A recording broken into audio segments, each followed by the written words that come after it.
और बीएमसी चुनाव परिणाम पर अखिलेश यादव ने इस बीच बयान दिया है। अखिलेश यादव ने बीजेपी की चुनावी स्ट्रैटेजी को सराहा है। उन्होंने कहा कि बीजेपी चुनाव में पेशेवर तरीके से काम करती है, बीजेपी को हराने के लिए पेशेवर तैयारी करनी होगी। उन्होंने आगे कहा कि बीजेपी डाटा के साथ चुनाव की स्ट्रैटेजी रणनीति बनाती है और विशाल संसाधनों के साथ बीजेपी चुनाव लड़ती है। यानी तारीफ करते हुए नजर आ रहे हैं अखिलेश यादव। और यह बड़ा रेयर होता है कि ऑपोजिशन लीडर किसी की चुनावी यानी अपने जो अगेंस्ट जिस पार्टी के रहते हैं उनकी इस तरह से तारीफ के। क्या कहा है अखिलेश यादव ने, जरा उनकी बात आपको सुनवा दें। बीजेपी से सीखने को भी बहुत कुछ है।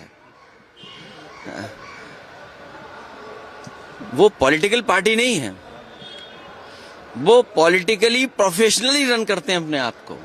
बीजेपी प्रोफेशनल गिनती करके डेटा पे एक एक बिंदी बैठा करके तब फैसला लेते हैं। इसलिए जिसको हराना है बीजेपी को, उसको उसी तरीके से तैयारी करनी पड़ेगी। पेशेवर तरीके से चुनाव लड़ती है बीजेपी और अगर बीजेपी को हराना है तो हमें भी पेशेवर तरीका अख्तियार करना होगा। अखिलेश यादव समाजवादी पार्टी के मुखिया ने बात कही। बीएमसी में बीजेपी प्लस की जीत पर पीयूष गोयल ने बयान दिया है। उन्होंने कहा बीजेपी प्लस को ऐतिहासिक जीत हासिल हुई है। उद्धव और राज ठाकरे को करारा जवाब मिला है। उन्होंने कहा कि मुंबई के डेवलपमेंट के लिए बीजेपी पर भरोसा जनता को था, लिहाजा ये शानदार जीत, भगवा परचम लहराया है महाराष्ट्र में, यानी बीजेपी गठबंधन को ये शानदार जीत हासिल हुई है, ये कहना है पीयूष गोयल का। महायुति आगे है, आगे आने वाले समय में ये आंकड़ा बढ़ भी सकता है। और पूरे महाराष्ट्र की स्थिति देखें तो जो अनुमानित रिजल्ट है वो दर्शाता है कि महायुति लगभग अभी तक के जितने रिजल्ट्स आए हैं उसमें से 2/3 सीटों पर महायुति के उम्मीदवार विजयी हो रहे हैं या आगे विजय की तरफ बढ़ रहे हैं। और महाविनाश अघाड़ी जो कांग्रेस और उद्धव ठाकरे जी, शरद पवार जी, उनको 7-8% सिर्फ सीटों में बढ़त है, शायद 7-8 से भी कम दिख रही है। और ये दर्शाते हैं कि आज वो जनता का विश्वास खो बैठे हैं। नकारात्मक राजनीति के लिए कोई जगह नहीं है। हमारे साथ दो खास मेहमान हैं। हमारे साथ अंबेकर साहब लगातार बने हुए हैं, उसके अलावा हमारे साथ किरण सोनवाल ने हमारे साथ जुड़ गए हैं। किरण साहब, जरा आपके पास मैं आना चाहूंगा। बहुत बहुत बधाई आपको। आपसे समझना चाहेंगे, अभी तमाम हम नेताओं से बात कर रहे हैं, इस जीत का श्रेय तो जाहिर बात है आप लोगों की मेहनत को जाता ही है, लेकिन महाराष्ट्र की जनता ने आप पर विश्वास जताया। क्या कारण आप समझते हैं ये लैंडस्लाइड विक्ट्री के साथ? देखिए कि महाराष्ट्र एक अच्छा पढ़ा लिखा राज्य माना जाता है और इसके इतिहास में भी देखोगे तो सभी तरह के लोगों को लेकर चलने वाला राज्य रहा है महाराष्ट्र।